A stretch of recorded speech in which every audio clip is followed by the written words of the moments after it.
Hi everybody, my name is Clark Kraft. What comes to mind when I say muscle growth or building muscle? Maybe protein powder or dumbbells or young teenage boys blasting their music too loud in the gym, saying things like pumping iron.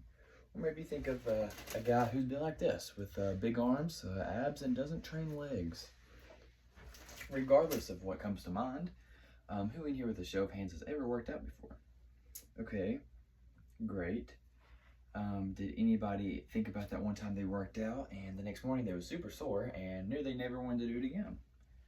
That's fair.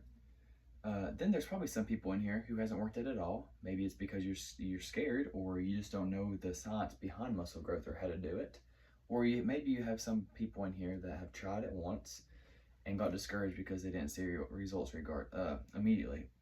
Regardless of that, I know there's people in here who relate to probably all of those. It's important you pay attention to me these next few minutes because I am going to be explaining the science behind muscle growth and how you can get the most out of it. You will learn the science behind muscle growth, and maybe you can teach your friends and family how to do it effectively.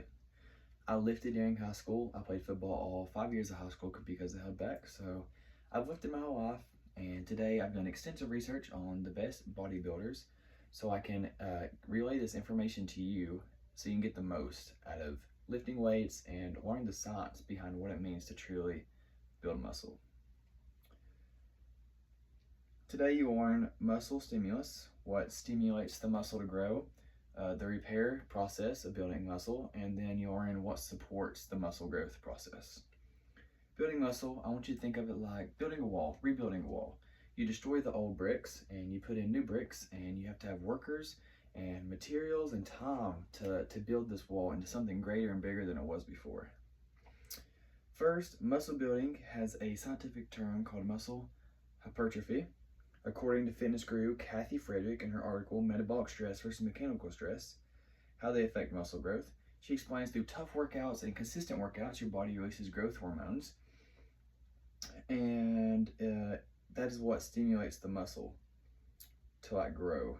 And you gotta keep in mind that metabolic stress, the goal is to stay consistent, and the more consistent you stay and the more stress you put your muscles under, the more growth hormone that will get released and the more your muscles will grow. Now that we know what muscle growth is and what stimulates it, let's move on. After stretching the muscles, they need time to repair. And that's what the construction crew is for our wall, like I mentioned earlier. The construction crew comes in to repair what we've destroyed.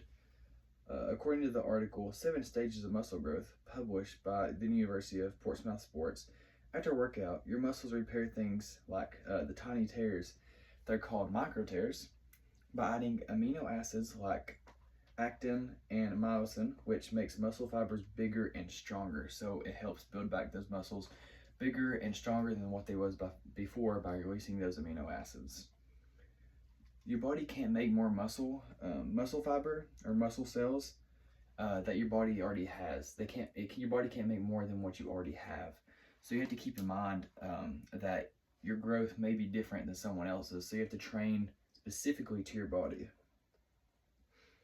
So now I know it might be getting confusing, but let's just move on because we're almost done. So hold on. Now let's find out what I meant by workers and time and resources. When building muscle, we got to keep a few things in mind, like nutrition, your workout plan, what you're eating and your resting period before workouts.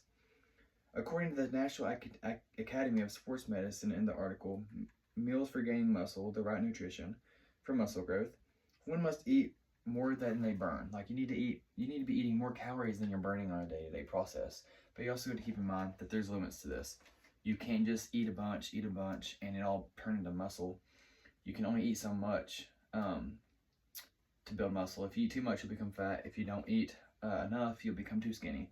So you just gotta work with your body and work with the calories that you burn each day. You also got to keep in mind that sleep is a very important factor. Sleep is very, very important. And according to an article, Workout Recovery, Sleep, Eat, Move, and Plan, published by Johns Hopkins University, Liz Colling states that getting enough sleep recharges the body and brain. Sleeping also releases growth hormones, which also correlates to building that muscle back.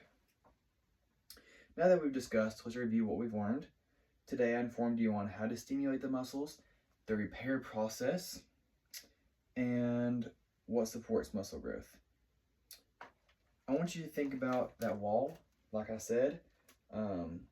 Take this info and build your walls or your muscles and build them and push their limits. Use this information, the science that you've learned behind that muscle growth, and push your walls or your muscles to their limits and see the benefits that follow. I appreciate your time today. Thank you guys very much, and I'll see y'all later.